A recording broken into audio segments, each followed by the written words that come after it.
Ai de mim, que dor, provocações. Só começando com esse gemido grego, esse programa. Nós estamos há 12 anos caminhando no incerto e idolatrando a dúvida. Esse programa pode não ser uma janela aberta para o mundo, mas é certamente um periscópio sobre o oceano do social. Provocações. Estamos entrando no 13º ano. E vejam só o tamanho desta provocação. Preparem-se, preparem seus corações. Atriz, escritora, professora universitária, intérprete em congressos internacionais, domina apenas 26 línguas. Só que tem uma coisa, ela é surda, completamente surda. Nasceu numa família com mais de 30 pessoas surdas e só aos 17 anos aprendeu a falar como nós, pessoas que se consideram normais. Vamos conversar com ela, leitora exímia de movimentos labiais, para descobrir, na ótica dela, o que é a vida e como são as pessoas. Ela é Sueli Ramalho Segala. Sueli Ramalho Segala, surda de nascença. Quando criança, você achava que as orelhas serviam para quê? Pendurada na cabeça, sem função nenhuma. Pendurada, sem função nenhuma.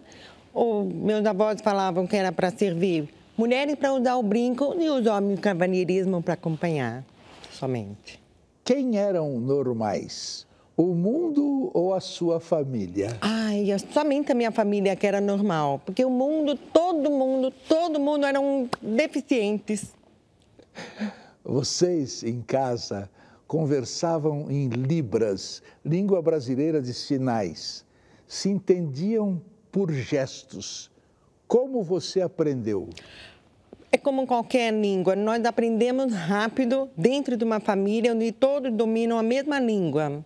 Minha língua materna é a língua de sinais. Eu morria de dó que ninguém sabia falar com as mãos, só minha família que sabia, somente. O que achava das outras crianças que não conseguiam se entender por gestos? Eu morria de dó. Eu achava que ela necessitava aprender, então eu me sentia responsável por ensinar toda a comunidade a aprender, a sociedade a aprender a falar com as mãos. Foi isso que eu comecei, ensinar a usar as mãos. Como é a cabeça de um surdo profundo? É uma cultura totalmente diferente, totalmente. Nós seguimos com o nosso recurso é visual. Então, seguimos conforme a luz. Enquanto as pessoas que ouvem seguem conforme o som. Então, eu falo, o surdo é igual ao girassol. Ela procura a luz do sol. Onde tem a luz, nós seguimos. Então, a nossa mente é exatamente o que nós vemos aqui, tudo que é concreto. E temos conceitos diferentes. Para um surdo, todas as coisas têm nomes? No começo, para mim, não tinha nome, né? Tem a maioria dos surdos. Aqui no Brasil, dado estatístico, é 9 milhões. Esse segundo, o último IBGE de 2010. Então, eu posso dizer, 80% não. Tudo tem um sinal, mas não que tenha um nome. E aqueles que sabem o nome também têm dificuldade de entender o conceito. Mas tudo tem que ser concreto, não? A maioria tem que ser concreto, mas quando é abstrato, temos que trazer ele para o concreto. Aí somos muito subjetivos. É uma coisa de louco. Como os surdos aprendem abstrações distantes, como, por exemplo, liberdade, cultura, Deus? Liberdade, nós temos que utilizar sempre a analogia. Então, usamos exemplificações, a escravidão mostrar que isso daqui, romper e soltar a mão, aí eles vão perceber o que é a liberdade. Mas se não mostrar algo concreto, algo de imagem, eles não vão conseguir entender. Deus é algo poderoso, é mais sentimento. A gente fala que ele está lá em cima, Deus, ele comanda, ele sente. Conseguem entender o conceito de som? Esse é um limite. Eu não sei o que... Me falaram que voz de homem e mulher tem diferença. Eu custo acreditar. Mas eu fui judiar, porque eu sinto a vibração do som, sim. Mas se eu judio do cachorro, e ele faz... Ai, ai, e o outro, a fêmea, e o macho, tem o mesmo som. Essa foi a minha descoberta. O som do cachorro, tanto o macho e a fêmea, não tem diferença. E o som, a vibração do som do homem e da mulher tem diferença na minha mão. Eu não sei o que é. Às vezes eu imagino, faz cosquinha na orelha, no ouvido. O que é um som? Isso como não... que me entra aqui na orelha? Como que... Mas isso eu me rasgo por dentro, mas... Mas isso que você falou é nos momentos eróticos, não é? Não somente nos momentos eróticos, mas em todos os momentos. Como que é o som? Não As sei. línguas que você conhece são de sinais? Somente em língua de sinais, que eu domino bastante em vários países. Cada país ela tem a sua língua própria do seu país, né? Meu pai fazia intercâmbio e eu aprendi a comunicar a língua de sinais dos outros países através dos amigos dele, que ele fazia intercâmbio cultural. Você não acha que quem vai assistir o programa vai achar um absurdo você entender tudo que eu falo? Perfeitamente, eles vão achar um absurdo, sim. Vão, até eu. Pode achar que nós estamos mentindo para eles? Com certeza, eles vão achar. É um pouco diferente. Que eles é um pessoal que é agitado. É um pessoal agitado. Você não pode Tem deles que você está repetindo 2, 3 vezes, eles acham ruim. Fica nervoso.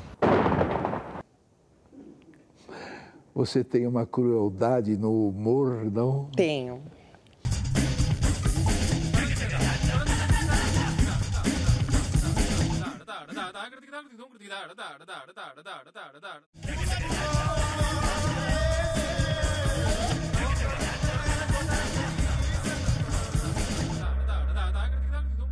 Você conhece alguma língua oral estrangeira?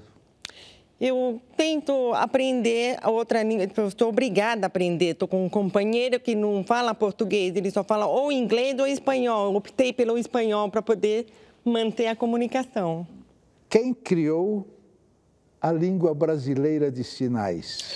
Quem criou foi algum político que criou a palavra língua brasileira de sinais, porque antigamente a gente falava mímica, língua de sinais, a língua dos mudos, a língua dos surdos e mudos. Então, foi um processo, desde a época da ditadura militar até hoje, foi um processo de mudanças e mudanças, mas a língua em si nunca mudou, somente o nome. Qual foi o primeiro som que você identificou? O peido. O peido. Ele que me fez eu entrar no mundo sonoro, o peido me salvou, o peido ele me fez eu conhecer, me fez entender que somos surdos, que somos outros deficientes, a pessoa com deficiência auditiva, o peido que me fez entender, o peido me fez eu querer aprender mais a falar, o peido me fez eu querer investigar mais a língua portuguesa, o peido foi fantástico para mim.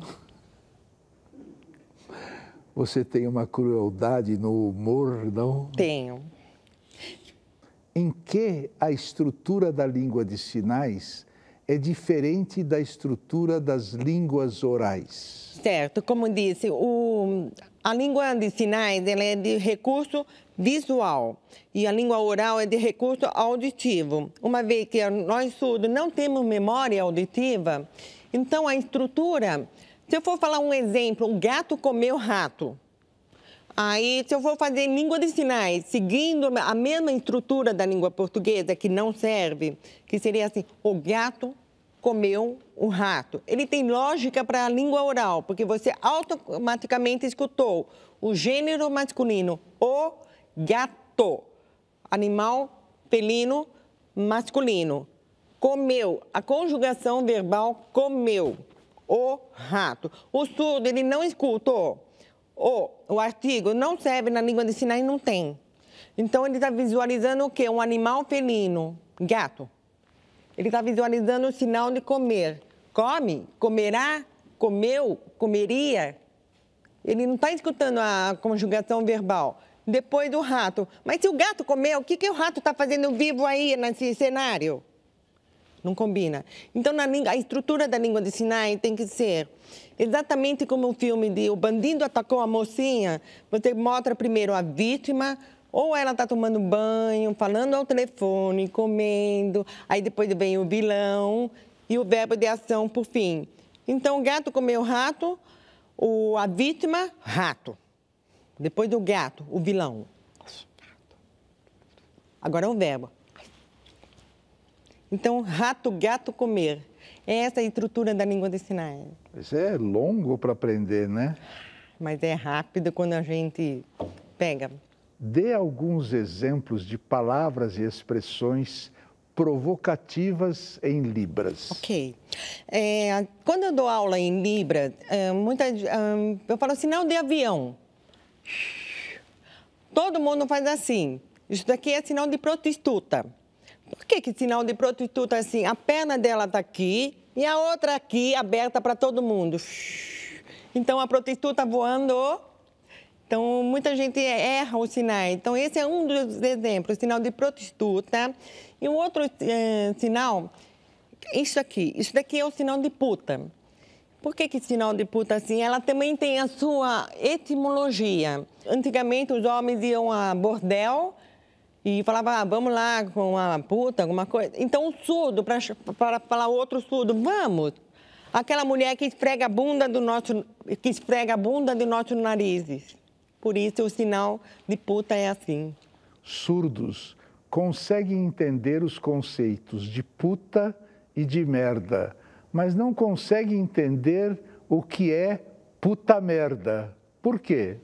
Porque se você for colocar uma puta e uma merda, o que a puta e a merda têm a ver, em concreto? Todas as palavras são imagem. Temos que visualizar a imagem. Então, a imagem do pensamento. Então, nós vamos visualizar a merda e a puta. Mas não pode ser uma exclamação da gente, puta merda, que chato, que horror. Que horror! A gente faz aquela expressão. Puta... Somente isso, mas... Você alguma vez foi assediada em Libras? Aí que está o problema. Eu estou militante na causa surda. E nos surdos, ele me vê como uma mãe, como uma irmã. Nunca fui paquerada por surdo. Não? Sofreu por isso? Sim. Eu achava assim, mas por quê? E você não assediou ninguém? Também não. Eu via ele como meus filhos também. Há em Libras alguns gestos muito parecidos, mas que significam coisas completamente diferentes. Dê exemplos. O sinal de mês. Se eu for abaixar esse braço, porque muita gente pensa que Libras é somente com as mãos. Não. É com o braço também. A expressão corporal, facial, modifica muito, né? Então, se eu faço o sinal de mês, assim, mês. Se eu fazer assim, eu estou colocando camisinha. Então, parecido. Mês, camisinha. Mês, camisinha. Esses são parecidos. O outro, silêncio. Cala a boca.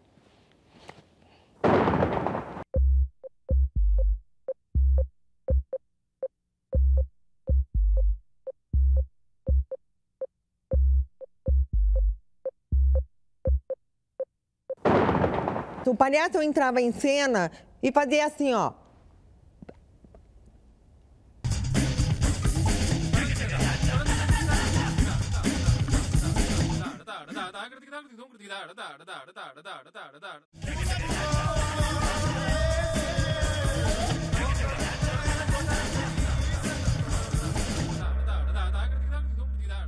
Dizem que os surdos se isolam muito e criam guetos.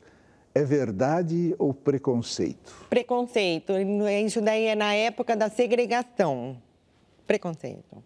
Por que as pessoas normais são mais intolerantes com os surdos do que com os cegos? O cego, ele pega, atravessa essa rua, eu te acompanho, eu atravesso a rua com você para o cego. Para o cego, você é surda, que troço chato. Exatamente, né? Seria as pessoas normais, pessoas não surdas, né? Tem um conceito diferente, é difícil eles entender o que é o surdo. Muita gente fala, ai, você é surda, começa a berrar, falar alto. Então, isso aqui não adianta, você pode gritar à vontade, não vai me incomodar e também não vai me fazer ouvir. Então, as pessoas, ainda existe, falta mais informações. Quantos filhos você tem? Um, de 27 anos, muito lindo.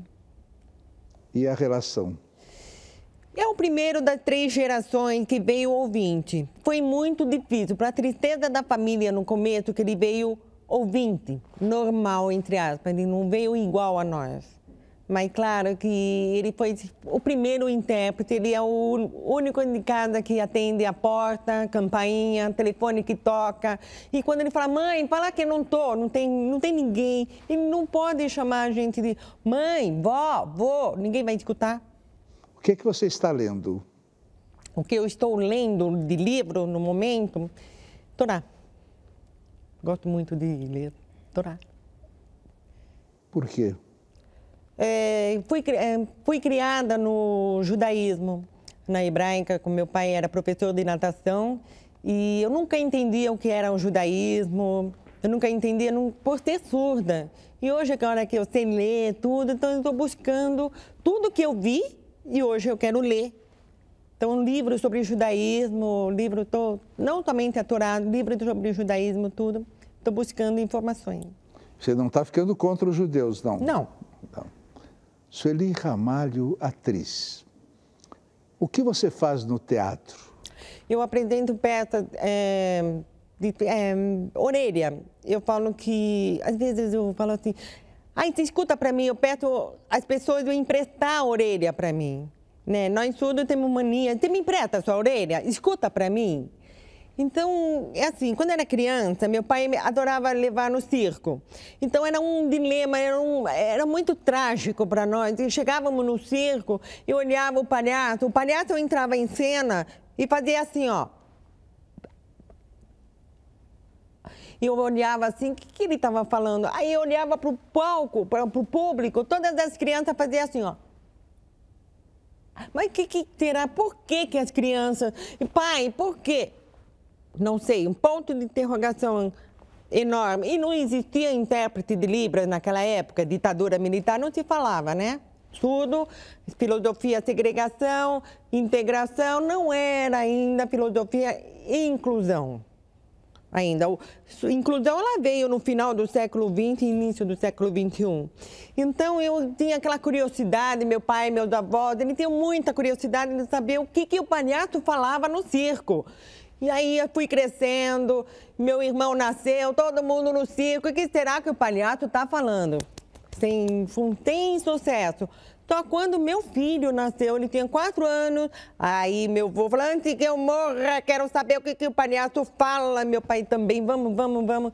E aí ele comprou o ingresso VIP lá na frente para sentar, lá no Brás, lá, que nós fomos para ver o circo. Felipe é o nome do meu filho. Conta pra nós o que o palhaço fala logo que ele entra em cena. Tá bom, todo mundo e tal. Aí foi todos velhos, a família surda no circo. Chegando lá, o palhaço entrou, abriu a boca e eu vejo o que ele falou, meu filho também. Eu falei, que será? Calma, meu pai, todo mundo chega. Felipe, fala. Ele, peraí. Ele estava querendo participar junto com o palhaço, depois ele virou pra mamãe. Mãe, o palhaço simplesmente disse, boa tarde. Ele entra e fala, boa tarde. Todo mundo, todas as crianças, boa tarde. Mais alto, boa tarde. A boca aberta. Só isso? Só. Eu falei, meu Deus, pai, é só isso, boa tarde, tem que ser assim. E aí eu olhei para a cara do meu irmão, vamos fazer curso de arte dramática, fizemos clown, com o intuito de mostrar para nossas crianças surdas o que o palhaço, para eles, um acesso para essas crianças surdas, poder brincar, só que acabou direcionando a apresentação para o público adulto. E o pai desse garoto, o que ele faz, o que ele fez? O pai desse garoto, na época, era da polícia militar, entrou ladrão lá em casa, chamaram, ele prendeu o ladrão, achei um herói, casei com ele, tive filho também. O descobridor do peido, né, foi ele que me contou que meu pai peidava e que o peido entra na orelha, porque para mim o peido somente chegava pelo nariz. E eu sou divorciada dele e hoje ele não é nada da parte da polícia, ele está fazendo algum outro serviço, não perguntei. Como é que está o Brasil? Na visão da parte da inclusão, estou contente. O seu filho ouvinte é daqueles que passam o dia com o iPod grudado no ouvido? Não, ele é interessante que na minha casa eu brigava com ele. Você quer, eu vou dar uma caixinha de som, um presente, música. Não. Ele adora dançar, ele adora cantar, mas isso na casa dos amigos. Na minha casa, não. Você é religiosa? Sou judia. Como é que você gostaria de morrer? Dormindo. E vai ficar no hospital com aquele negócio, ou não? Não quero passar esse sofrimento. Qual pergunta você gostaria que eu tivesse feito e eu não fiz? O surdo percebe que para fazer sexo tem som ou não? Eu não entendi o que você falou. O surdo não percebe que sexo também tem barulho. Ele não sabe. Isso é mal. Muito. E qual a pergunta que eu fiz que você gostaria que eu não tivesse feito? Todas as perguntas que o senhor fez estão perfeitas em condições. Só uma coisa, você falou que eu falo 26 línguas, não, é 32 línguas no início, só isso. 32? Eu achei muito. Queria acho abaixar? um absurdo você falar de... Não, você deve ter 28, 29 e aumentou para 32. A última pergunta. O que é a vida? Desafio e maravilhosa. Então, daqui um abraço, que é a única coisa falsa desse programa. É um abraço que ele vai fotografar, nunca sairá no jornal, mas se você morrer, sai, se eu morrer, sai também.